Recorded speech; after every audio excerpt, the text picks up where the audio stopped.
हरियाणा की हर अपडेट के लिए बेल आइकन दबाएं और सब्सक्राइब करें STV हरियाणा न्यूज।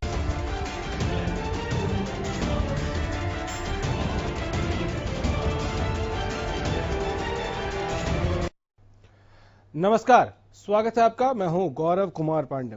पूरी दुनिया में कोरोना ने कहर बरपा रखा है। इस वक्त जो अपडेट्स हैं आंकड़ों में, वो हम आपको जरा दिखा देते हैं। कोरोना अपडेट्स में दुनिया भर में क्या हाल है। चलिए, तो आप देख पा रहे हैं एक्टिव केस 11,42,593 हैं। ठीक जो हुए हैं मरीज, उनकी तादाद है 3,82,244। मौत का आंकड़ा भी बहुत भयावह है। आप देख सकते हैं कि मौत का आंकड़ा 96,359 है। ये अमेरिका का हम आपको डेटा दे रहे हैं। एक्टिव केस रूस में जो है वो 2,23,374 हैं। ठीक जो हुए हैं वो है 99,825। और मौत, रूस में मौत का आंकड़ा हालांकि अमेरिका से बहुत कम है, लेकिन यह भी चिंता का विषय जरूर है। स्पेन में आपको आंकड़ा दिखा रहा है। स्पेन में क्या हालात हैं। 55,219 एक्टिव केस हैं।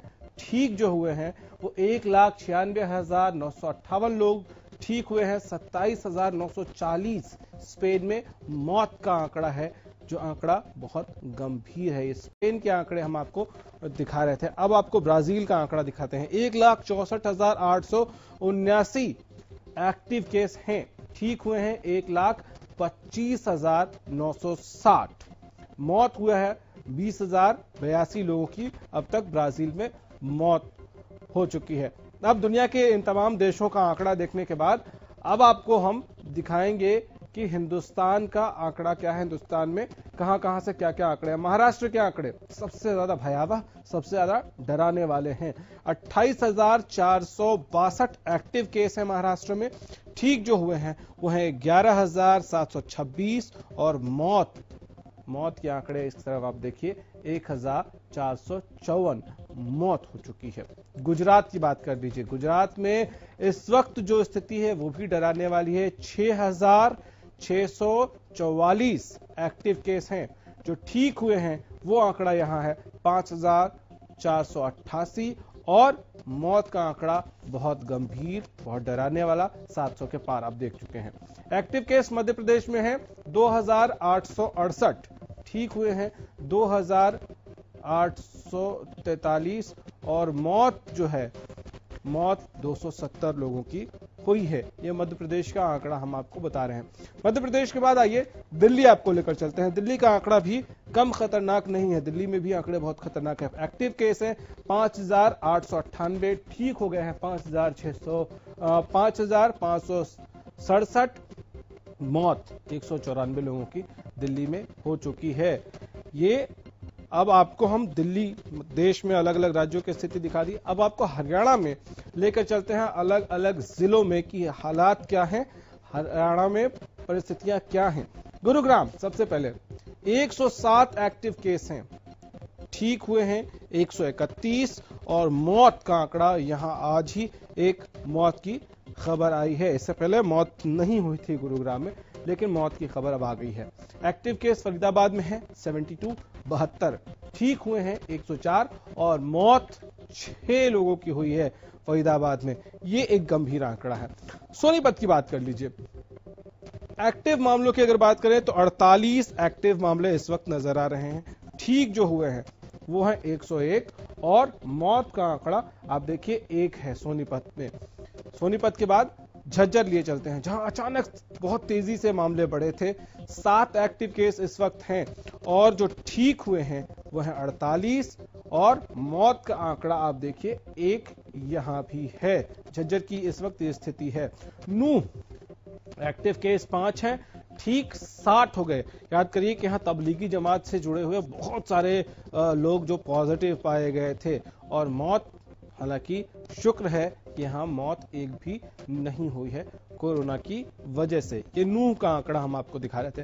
अब आपको अंबाला का आंकड़ा दिखाते हैं। एक्टिव केस इस वक्त 0 है, यानी कि अंबाला इस वक्त कोरोना फ्री है। ठीक हो गए हैं 40। और मौत का आंकड़ा 2, यानी कि 2 लोगों की अब तक कोरोना ने यहां जान ली है। उसके बाद पलवल आपको लेकर चलते हैं। पलवल में भी परिस्थितियां बहुत तेजी से गंभीर होती शुरुआती दौर में आपको अगर याद होगा तो नजर आई थी, लेकिन इस वक्त बहुत हद तक स्थिति ठीक है। और एक्टिव केस की अगर हम बात करें तो 4 एक्टिव केस हैं, ठीक जो हुए हैं वो हैं 36 और मौत का आंकड़ा है 0 यानी कि 0। यह पलवल की स्थिति है। पानीपत में हालात जहां भी ये भी शुरुआती दौर के उन जिलों में हैं जहां कुछ आंकड़े आए और फिर वो ठीक हुए, लेकिन फिर मामला तेजी से बढ़ा। 12 एक्टिव केस हैं और ठीक जो हो गए हैं वो 31 है। मौत यहां 3 हुई है। तो ये हम पानीपत का बता रहे थे आपको। पंचकुला में एक्टिव केस 1, ठीक हुए 24 और मौत 1 भी नहीं हुई है। ये पंचकुला के बारे में हम आपको बता रहे हैं कि पंचकुला में इस वक्त क्या स्थिति है। जींद में एक्टिव केस यहां भी 8 हैं और ठीक यहां बहुत सारे लोग हुए हैं, 15 लोग यहां ठीक हुए हैं। हालांकि गनीमत यह है कि यहां भी मौत का आंकड़ा जो है वो 0 है। अगला करनाल। करनाल देखिए सीएम सिटी है। एक्टिव केस यहां अगर हम बात करें तो यहां 9 एक्टिव केस हैं, ठीक हुए हैं 11 और यहां भी 1 मौत हुई है करनाल में। तो ये करनाल की स्थिति। यमुनानगर में एक्टिव 0, ठीक हुए हैं 8 और मौत 1 भी नहीं हुई है। ये यमुनानगर की स्थिति है। सिरसा में एक्टिव केस अभी भी 1 है और ठीक 8 लोग हो चुके हैं। मौत यहां गनीमत है कि 1 भी नहीं हुआ। एक्टिव केस 5, ठीक 3, मौत 0। ये फतेहाबाद की हाल बता रहे हैं हम आपको इन ग्राफिक्स के जरिए। भिवानी अगला जिला। एक्टिव केस इस वक्त भी 2 हैं, ठीक हो चुके हैं 4 और मौत नहीं हुई है यहां भी किसी की। ये अच्छी बात है। भिवानी के बाद रोहतक की बात कर लेते हैं। यहाँ एक्टिव केस देखिए आप 7 है, ठीक जो हुए हैं वो भी 7 ही हैं और मौत का आंकड़ा अगर आप उस तरफ देखें तो 1 मौत रोहतक में दर्ज की गई है कोरोना की वजह से। महेंद्रगढ़ 17। महेंद्रगढ़ आपको याद होगा बहुत दिनों तक महेंद्रगढ़ में कोरोना नहीं पहुंच पाया था। महेंद्रगढ़ और रेवाड़ी 2 ऐसे डिस्ट्रिक्ट थे जहां कोरोना पहुंचा ही नहीं था, लेकिन अब 17 एक्टिव मामले हैं यहां, ठीक हुए हैं 4, मौत हालांकि यहां भी किसी की नहीं हुई है।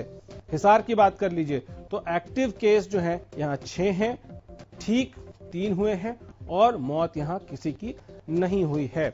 रेवाड़ी एक्टिव केस 9 है, ठीक अभी कोई भी नहीं हुआ, क्योंकि रेवाड़ी में आप याद रखिए कोरोना ने बहुत देर से दस्तक भी दी थी और शुरुआती दौर में रेवाड़ी वो जिला था जहां पहुंचा ही नहीं था कोरोना।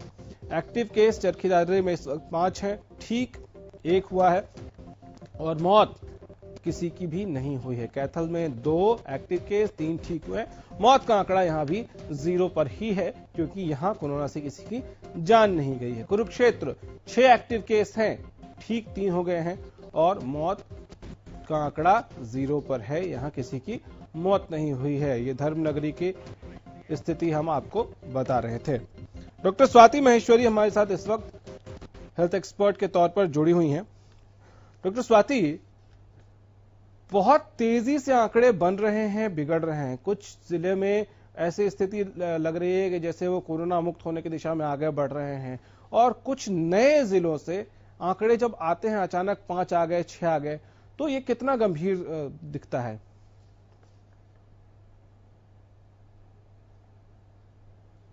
बड़ी बात ये भी है कि अब मूवमेंट हो रहा है गौरव जी। जैसे आप देख रहे हैं लॉकडाउन 4 की जो रूपरेखा है इसमें मूवमेंट अलाउड हो गया है और ऐसे में कहीं ना कहीं मुझे लगता है कि क्योंकि लोग इधर से उधर आवाजाही कर रहे हैं तो ऐसे में इन्फेक्शन एक जगह से दूसरी जगह जाने में संभावनाएं बढ़ जाती हैं। वैसे रेड जोन जो है, कंटेनमेंट जोन जो है, वहां से मूवमेंट नहीं हो रहा है, लेकिन फिर भी बहुत सारे ऐसे केसेस भी हैं जो एसिम्टोमेटिक हैं या जो कुछ समय से थे लेकिन अब सामने आ रहे हैं क्योंकि अब टेस्टिंग भी बढ़ गई है और जिस तरह से अभी स्क्रीनिंग की जा रही है, जिस तरह से अभी जहां जहां शक हो रहा है वहां जिस तरह से अब हम टेस्टिंग कर रहे हैं तो उससे जरूर मामले सामने आ रहे हैं और ये एक मुझे लगता है कि प्रक्रिया है जो चलती रहेगी। अभी आने वाले समय में मेरे ख्याल से 1-2 महीने और ये प्रक्रिया चलती रहेगी। अभी जहां कुछ इलाके जहां पहले इन्फेक्शन ज्यादा था वो धीरे धीरे ऑरेंज और ग्रीन में कन्वर्ट होंगे, लेकिन कुछ इलाके जो पहले ग्रीन थे, ऑरेंज थे, हो सकता है कि वो रेड में कन्वर्ट हो जाएं।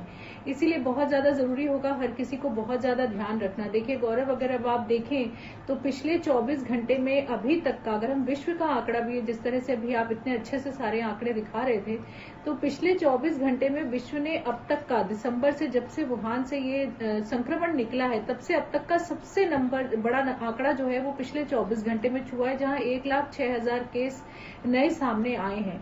और देखिए, अगर हम ये मान भी ले कि ज्यादातर जितने भी देश हैं वो फरवरी से मान लीजिए कि ज्यादातर संक्रमण की चपेट में आना शुरू हुए, जब से ज्यादा संक्रमण सामने आया, और लगभग अब 3.5 महीने सारे देशों को हो चुका है इस संक्रमण से जूझते हुए, फिर भी संक्रमण सामने आता जा रहा है। और ऐसे में एक बहुत बड़ी मजबूरी हर किसी के लिए बन गई है कि वो आर्थिक गतिविधियों के लिए अपने देश को खोलें, और हर कंट्री कर रही है इस तरह से। हर देश को ये करना पड़ रहा है कि वो आर्थिक गतिविधियां खोले, और हर जगह वो नागरिकों से ही उम्मीद कर रहे हैं अब कि वो लोग हर तरह से एहतियात बरतेंगे, हर तरह से सावधानियां रखेंगे, ताकि संक्रमण और ज्यादा ना फैले। क्योंकि एक अजीबोगरीब स्थिति में हम हैं। जब पहले लॉकडाउन लगा था, लॉकडाउन 1, तब संक्रमण कुछ भी ज्यादा नहीं था, 400-500 मामले थे, और उस समय में हम घर के अंदर बैठे थे। आज हम 1 लाख का आंकड़ा पार कर चुके हैं और हम घर के बाहर हैं। तो ऐसे में हमें समझना जरूरी होगा कि हम कितनी बड़े जब हम बाहर निकल रहे हैं तो हम एक ऐसी जगह पर जा रहे हैं जहां से संक्रमण फैलने के चांसेस बहुत ज्यादा होते हैं। लेकिन क्योंकि अब मजबूरी है और निकलना भी पड़ेगा, तो हम ही लोगों को इन बातों का ध्यान रखना होगा कि हम किस तरह से संक्रमण को और फैलने ना दें, किस तरह से हम जो है अपनी सावधानियां बरतें ताकि हम संक्रमित नहीं हो।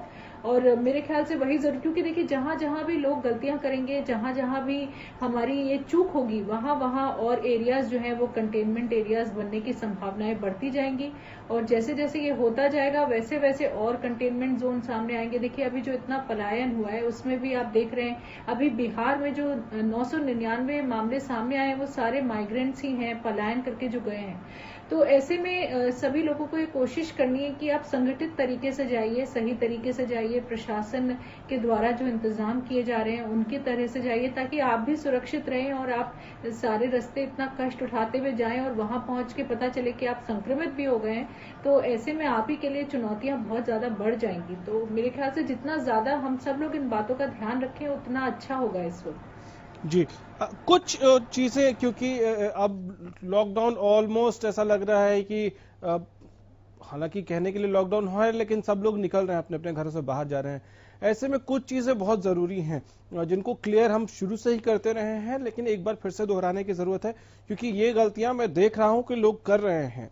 मास्क पहन रहे हैं लोग, लेकिन ज्यादातर लोगों की नाक खुली हुई है।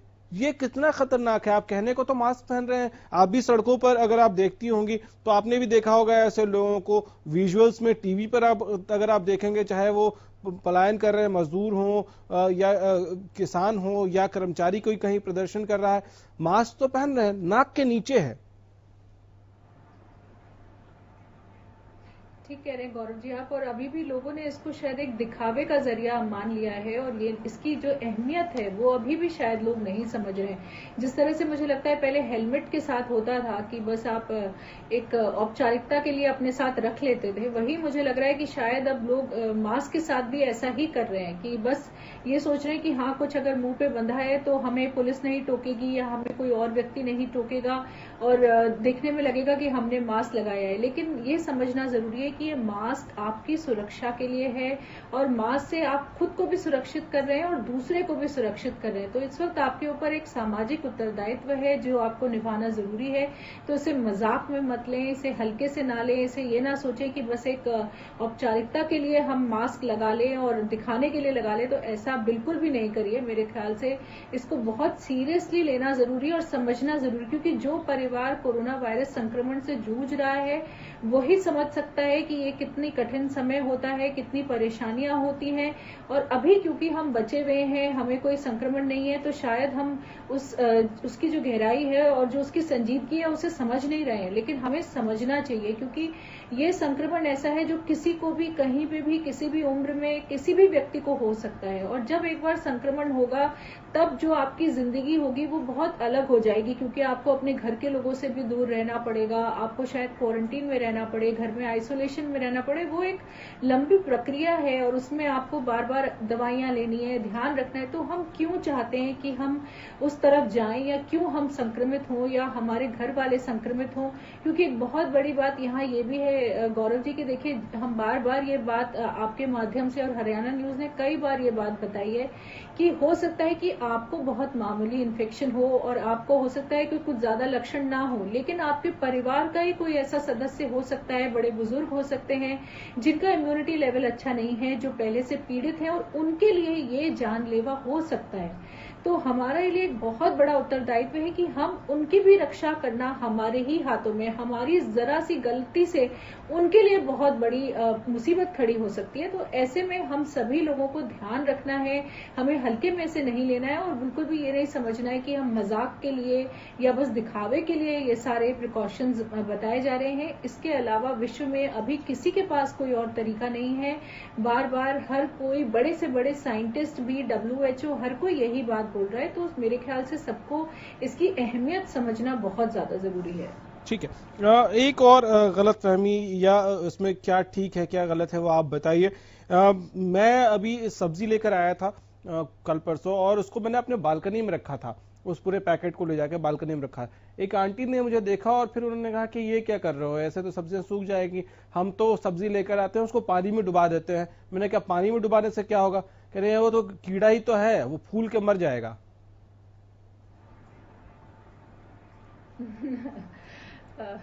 देखिए, सही तरीका तो यही है गौरव, हम भी यही बोलते हैं कि पहले तो कोशिश जो आपने किया है वो ठीक किया है कि पहले जो भी आप सब्जी लेकर आए हैं उसे आप थोड़े समय के लिए बाहर रख दीजिए। अगर एक दिन के लिए आप रख सकते हैं तो बहुत अच्छी बात है, धूप में मत रखिए। आप उसको ऐसे कहीं अलग एक कोने में रख दीजिए जहां वो सूखे भी नहीं और खराब भी नहीं हो। तो अगर आप एक दिन के लिए छोड़ सकते हैं तो बहुत अच्छी बात है कि आप उसे छोड़ दीजिए पूरे पैकेट को। लेकिन अगर आप नहीं छोड़ सकते, आपको यूज करने उसी वक्त यूज करना है, मजबूरी है, तो ऐसे में जरूर उन सब्जियों को, फलों को आप बहुत अच्छे से चलते हुए पानी के अंदर रगड़ करके धोना बहुत जरूरी है। तो रगड़ के धोएं, और अगर चलते हुए पानी की सुविधा नहीं है तो भिगो के छोड़ दें पानी में 1 घंटे के लिए, और फिर रगड़ कर उनको धो लें और उसके बाद आप उन्हें यूज कर सकते हैं। लेकिन इस सारी प्रक्रिया के बाद खुद के भी हाथ साबुन से धोना बहुत जरूरी होगा, वो मत भूलिए। तो बस ये छोटी सी ही बात है, लेकिन आपने जो किया था ठीक किया था गौरव जी। ठीक, लेकिन क्या पानी में सिर्फ डुबा के छोड़ देने से हम ये मान ले कि सब्जी अगर 2 घंटे के लिए पानी में डुबा के छोड़ दे तो सेफ है फिर वो? देखिए, डुबा के छोड़ने के बाद आप उसको रगड़ कर धोना बहुत जरूरी होता है। कोई भी वायरस पानी से फूल करके मरने वाला नहीं है, ये गलत बात है। ऐसा कुछ नहीं वायरस के साथ होने वाला। लेकिन वायरस जो सतह पर अगर चिपका होता है तो वो रगड़ने से, फ्रिक्शन से जरूर निकल जाता है। तो अगर आप रगड़ करके उसे धोएंगे सब्जी को, उसके बाद भिगोने के बाद, तो वो आपके लिए फिर सुरक्षित हो जाएगी, उसे आप यूज कर सकते हैं। और देखिए, ज्यादातर सब्जियां तो हम वैसे भी पका करके खाते हैं, उनका छिलका भी निकाल देते हैं, तो उस तरह से सब्जियां तो सुरक्षित हो ही जाती हैं। बात फ्रूट्स की रह जाती है, तो फ्रूट्स भी अगर आप रगड़ कर अच्छे से धोएंगे, और कोशिश करिए कि इस वक्त आप ज्यादातर इस तरह के फ्रूट्स लें जिनमें आप छिलका भी निकाल सकें, तो वो और भी अच्छा होगा। ठीक है, एक और क्वेश्चन स्वाति जी, हो सकता है ये बचकाना साउंड करे, लेकिन मान लीजिए हम बाहर से कहीं से आए और शूज हैं या हमारे कपड़े हैं वो हमने घर के किसी कोने में रख दिया, तो क्या ये वायरस जो है वो उसी कपड़े पे चिपका रहेगा या शूज पे चिपका रहेगा, या वो क्रॉल करके घर के बाकी हिस्सों में पहुंच सकता है? नहीं, ऐसा बिल्कुल भी नहीं होगा। वो क्रॉल करके बिल्कुल भी कहीं भी और नहीं पहुंचेगा, उसी तक ही रहेगा, और उस सरफेस पे भी ये ज्यादा समय के लिए टिक नहीं पाता है, मर जाता है वहां पर। खास तौर से जो हमारे कपड़े होते हैं उनमें जो रेशा होता है उसमें कहते हैं वायरस फंस जाता है, और फंसने के बाद सूख के मर जाता है उसके अंदर। इसलिए आपने जो कपड़े उतारे हैं, बस आपको ये ध्यान रखना है कि कपड़ों को आपको झटकारना नहीं है। अगर आप झटकार करके कपड़ों को फिर धुलने डालेंगे तो जरूर ऐसे में संक्रमण बढ़ने के चांसेस रहते हैं। तो आप कपड़े जो आपने उतारे हैं उनको धीरे से धुलने डाल दीजिए, और परिवार के जो बाकी लोगों के कपड़े हैं उनके साथ भी आप धो सकते हैं, जब तक कि आपको संक्रमण नहीं है। अगर संक्रमण है तो अलग कपड़े धुलने हैं, संक्रमण नहीं है, आप केवल बाजार से, बाहर से होकर आए, तो आप सब बाकी लोगों के कपड़ों के साथ ही अपने कपड़ों को धो सकते हैं। जहां तक बात जूतों की है, फिलहाल जूतों से ऐसा देखा जा रहा है कि इन्फेक्शन नहीं फैलता है, लेकिन फिर भी एहतियात के तौर पे हम यही बोलेंगे कि बाहर से जो आप जूते पहन के आए हैं उनको घर में ही किसी कोने में उतार दीजिए कोशिश करके, और घर के लिए दूसरे जोड़ी रखिए, सेम जूते मत पहनिए। और आजकल जूतों को भी क्लीन करने के लिए सैनिटाइजर में डिप किए हुए मैट्स आते हैं, तो उसमें भी एक बार जूते को रखकर वहां से निकल सकते हैं, तो उससे जूता भी कहते हैं कि सैनिटाइज हो जाता है। लेकिन जूतों से इसलिए इन्फेक्शन नहीं हो रहा, तो मेरे ख्याल से केवल अगर जूते बदल ही लें तो बहुत है, काफी है। और ऐसे उससे उड़ करके इन्फेक्शन बाकी जगह जाएगा, ऐसा बिल्कुल भी नहीं है। चलिए, ये एक फिलहाल राहत वाली खबर है। लेकिन एक चीज बताइए डॉक्टर स्वाति की, अब क्योंकि लॉकडाउन में ज़्यादातर लोग ट्रैवल करने लगे हैं, बसेस शुरू हो गई हैं और बाकी ट्रांसपोर्ट चल रहे हैं, तो ऐसे में जो ट्रांसपोर्ट, जो पब्लिक ट्रांसपोर्ट का इस्तेमाल कर रहे हैं, उनको क्या ख्याल रखना है? देखिए, बहुत अच्छा सवाल पूछा है गौरव जी आपने, क्योंकि अब सबसे ज्यादा संक्रमण वगैरह भी जो फैलता है वो इन्हीं जगहों से ज्यादा फैलता है। क्योंकि एक तो आपको मास्क लगा के रखना है, और जैसा आपने पहले बोला, वो नाक के नीचे झूलता हुआ मास्क नहीं होना चाहिए, पूरा प्रॉपर सही तरीके से लगा करके रखिए अपने मास्क को। ध्यान रखिए कि आपके आसपास कोई ऐसा व्यक्ति तो नहीं है जिसे सर्दी खांसी या जुकाम हो, या देखने में जो बीमार सा लग रहा हो, तो ऐसे व्यक्ति से दूरी खास तौर से मेंटेन करिए। और वैसे भी जहां भी आप हैं, चाहे आप बस में हैं, मेट्रो में हैं, कहीं भी हैं, आपको कोशिश करनी है कि आप डिस्टेंस मेंटेन करके रखें दूसरे व्यक्ति से जो बैठा है। एकदम पास पास मत बैठिए, डिस्टेंस बनाइए। और दूसरी बात का ये भी ध्यान रखिए कि वहां पर आप कम से कम सतह को छूइए। कोशिश करिए कि आपका ज्यादा चीजों पे हाथ नहीं लगे। आप ग्लव्स पहन के भी जा सकते हैं, उससे आपकी सुरक्षा रहेगी, क्योंकि ग्लव्स के हाथ हम ज्यादातर इधर उधर नहीं लगाते हैं। पर बाई चांस आपने ग्लव्स नहीं पहने हैं और आपने कोई सतह छू भी रही है, या आपने वहां का हैंडल वगैरह कुछ पकड़ा हुआ है, तो ऐसे में बस आपको यही ध्यान रखना है कि आपको उन हाथों को अपने आंख, नाक और मुंह पर नहीं लगाना है जब तक कि आप वो हाथों को धो नहीं लेते या सैनिटाइजर से उनको सैनिटाइज नहीं कर लेते। तो तब तक आपको खास तौर से अपने आंख, नाक और मुंह बचाने हैं। और ऐसे में अगर आप बहुत ज्यादा भीड़ के एरिया में हैं, तो मुझे लगता है चश्मे या गॉग लगाना भी कोई बुरी बात नहीं होगी। ऐसे में आप वो भी लगा सकते हैं, उससे भी आपकी आंखें भी सुरक्षित रहेंगी। तो अगर हम, ये छोटी बातें हैं, लेकिन अगर इनका ध्यान रखेंगे तो जरूर हम इन जगहों पर भी सुरक्षित रहेंगे और यहाँ से इन्फेक्शन फैलने के चांसेस कम से कम होंगे। डॉक्टर स्वाति, बहुत शुक्रिया आपका, थैंक यू जुड़ने के लिए हमारे साथ और दर्शकों के लिए इतनी इंपॉर्टेंट चीजें शेयर करने के लिए। तो इस बुलेटिन में इतना ही, इजाजत दीजिए, नमस्कार।